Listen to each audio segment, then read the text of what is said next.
Assalamualaikum warahmatullahi wabarakatuh.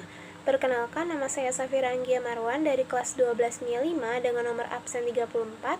Video kali ini saya ingin memaparkan beberapa manfaat pembelajaran sejarah bagi kehidupan berbangsa dan bernegara melalui perkembangan teknologi sebagai pemenuhan tugas akhir sejarah Indonesia yang telah diberikan oleh Ibu Dr. Andes Maesaroh dan Ibu Lina Herlina MPD. Sebelum masuk ke materi manfaat belajar sejarah, izinkan saya untuk menyebutkan perkembangan iptek di beberapa aspek yang ada. Yang pertama adalah aspek komunikasi. Kemudahan komunikasi dan pertukaran informasi yang sekarang kita rasakan bukanlah tanpa sebab. Awalnya, Departemen Pertahanan Amerika Serikat meluncurkan sebuah jaringan yang disebut ARPANET pada tahun 1969 untuk kepentingan militer. Dari ARPANET inilah akhirnya berkembang sebagai suatu jaringan internet yang memudahkan hidup kita di zaman sekarang. Aspek selanjutnya adalah aspek luar angkasa. Seperti yang kita ketahui, di bumi ini ada yang namanya satelit alami dan satelit buatan. Satelit buatan yang sekarang dirasakan Indonesia itu awalnya bermula dari peluncuran Palapa A1 pada tahun 1976 yang akhirnya berkembang semakin canggih seperti sekarang. Aspek yang selanjutnya adalah aspek persenjataan. Kita semua tahu bahwa untuk setiap negara, senjata adalah alat pertahanan yang paling penting. Nah, senjata yang canggih-canggih ini awalnya bermula dari peluncuran bom yang berbentuk granat pada tahun 1912. Aspek selanjutnya adalah aspek transportasi. Nah, untuk kehidupan sehari-hari, untuk berpergian tentu saja, kita pasti saja menggunakan berbagai macam kendaraan, mulai dari transportasi umum ataupun transportasi pribadi.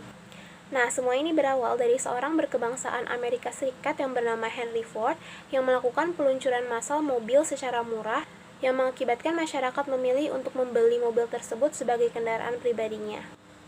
Nah, pasti sekarang kalian mulai bertanya-tanya kan, sebenarnya apa sih hubungan perkembangan iptek sama sejarah? Nah, peristiwa-peristiwa yang sekarang ada di layar kalian itu merupakan salah satu contoh peristiwa sejarah. Peristiwa sejarah sendiri adalah peristiwa di masa lalu yang berakibat pada kejadian yang ada di masa sekarang. Makanya, peristiwa-peristiwa yang sekarang ada di layar kalian ini disebut peristiwa sejarah, kayak contohnya peluncuran ARPANET. Kemudahan informasi dan pertukaran komunikasi yang kita rasakan sekarang ini bukan tanpa sebab. Peluncuran ARPANET inilah yang menjadi awal atau cikal bakal kenapa sekarang informasi sangat mudah untuk diakses oleh setiap masyarakat. Makanya pembelajaran sejarah dan perkembangan iptek masih sangat berkaitan antara satu dengan yang lainnya. Nah, selanjutnya adalah materi manfaat pembelajaran sejarah. Manfaatnya sendiri itu ada banyak, tapi saya cuma masukin 6 poin di dalam presentasi kali ini dan akan saya bahas satu persatu. Poin pertama adalah melatih berpikir kritis dan bernalar. Maksudnya apa? Di dalam sejarah itu kita kenal ada istilah yang namanya kronologi, latar belakang, bahkan kadang di satu peristiwa ada dua pendapat sejarah yang berbeda. Nah, dari hal-hal inilah, para penikmat sejarah, terutama para siswa, dituntut untuk berpikir kritis yang mana sih yang sebenarnya terjadi di masa lalu, fakta yang mana yang benar, dan yang mana yang cuma kabar burung semata. Nah, oleh karena itu, sejarah disebut sebagai sarana berpikir kritis dan bernalar. Poin nomor 2 adalah sebagai sarana pendidikan moral. Sebagai siswa, tentunya kita udah nggak asing lagi nih sama bab sejarah yang kadang mempelajari tentang pahlawan-pahlawan yang patut diteladani. Pahlawan ini patut diteladani karena sifat-sifatnya yang terpuji yang seharusnya dimiliki oleh anak-anak zaman sekarang atau masyarakat zaman sekarang. Seperti contohnya rela berkorban, pantang menyerah, dan lain-lain. Oleh karena itu, secara tidak langsung, sejarah dijadikan sebagai salah satu sarana pendidikan moral. Poin yang ketiga adalah sarana edukasi dan pembelajaran. Saya rasa poin ini cukup jelas karena sejarah sendiri sudah dijadikan mata pelajaran wajib sejak bangku SMP yang menjadikan sejarah ini sebagai salah satu ilmu yang wajib kita serap dan untuk menambah pengetahuan kita tentang apa yang terjadi di masa lalu. Poin yang keempat ada sebagai sarana rekreasi dan berfantasi. Apa sih maksudnya? Jadi gini, saat pembelajaran sejarah di kelas, seorang guru akan berdiri di depan kelas dan menceritakan tentang sebuah peristiwa yang telah terjadi di masa lampau. Entah itu tentang sebuah kerajaan, perang, atau yang lainnya. Guru tersebut akan menyebutkan latar belakang peristiwa, alur, tokoh, dan semacamnya yang secara tidak langsung menuntut siswa untuk membayangkan di kepala mereka rekaan-rekaan adegan yang sebenarnya terjadi sesuai apa yang disebutkan oleh guru tersebut. Secara tidak langsung, hal ini telah melatih daya fantasi kita, bagaimana sih keadaan zaman dahulu yang sebenarnya itu, kayak gitu. Makanya sejarah disebut sebagai sarana rekreasi dan berfantasi. Poin yang kelima adalah mempersiapkan diri untuk menceritakan sejarah bagi generasi yang akan datang. Nah, maksudnya apa?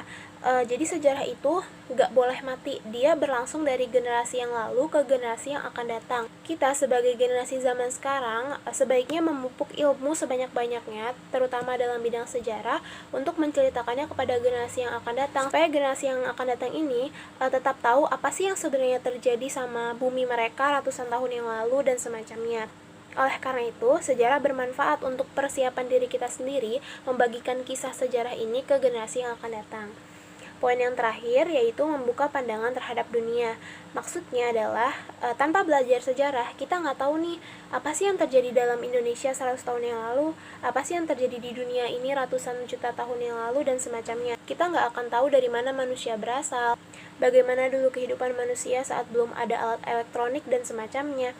Makanya pembelajaran sejarah ini membuka pandangan kita lebih luas terhadap dunia, terhadap hal-hal yang sebelumnya tidak kita ketahui dan ada di luar jangkauan kita. Oke, saya kira cukup sekian. Mohon maaf bila ada kekurangan dan kesalahan dalam kata-kata. Terima kasih telah menyaksikan. Wassalamualaikum warahmatullahi wabarakatuh.